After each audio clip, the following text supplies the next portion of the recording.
See, there's something I'm not telling you about all this. It's this. The reason why I'm so disgusted about Will Smith is because when I watch him commit that physical assault and battery, and I watch his body language, and I interpret that smug arrogance and the complete and utter lack of accountability, him playing the whole thing in a way to paint himself as the noble, misunderstood hero, it perfectly brings to mind my own father.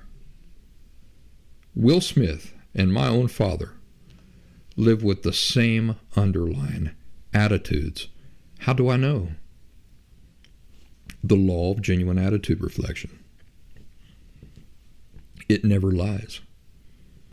And I would say that I'm not the only one here now making that connection. I'd bet $1 million of somebody else's money, let's say Will Smith's money, that any of you listening who were raised with an abusive, narcissistic parent, but who escaped those attitudes later in your own life, that you see your abusive parent in Will Smith too.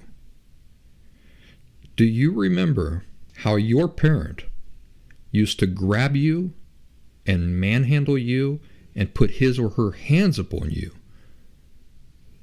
as if you had no right to your own physical body? It wasn't yours, was it? It didn't belong to you because you're not a real person. You're just this thing that they have a right to abuse and mistreat however they want, right? You're a piece of property, inanimate property. You only exist, your only value is for what you bring to their lives.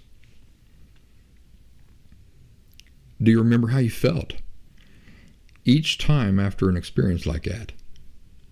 How you felt worthless and shameful and violated? You weren't a real person to them. This is the true underlying attitude that gives birth to this sort of treatment of others. You see, if you view and respect people as individuals, as people, and they're not just suppliers or deniers in your life, you truly value them as people, never would you do that. Never would you do that. You weren't a real person to your parents.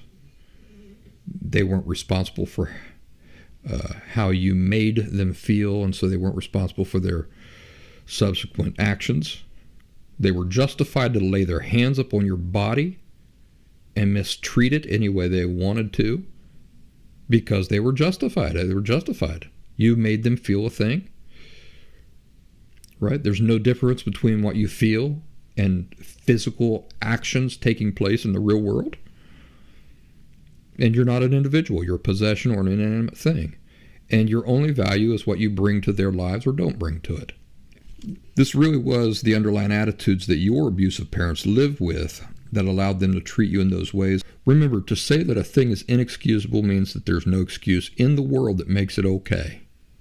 You don't have to hear the reasons. You don't have to sit and listen to somebody's reasons to decide whether or not it was unacceptable. It was inexcusable. There are no reasons that excuse it. So all you have to know is that a person is going into defense mode. They're creating a defense for something that is inexcusable.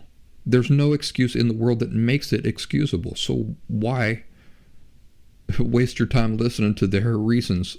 There are reasons. Sure, there are reasons. There are no excuses.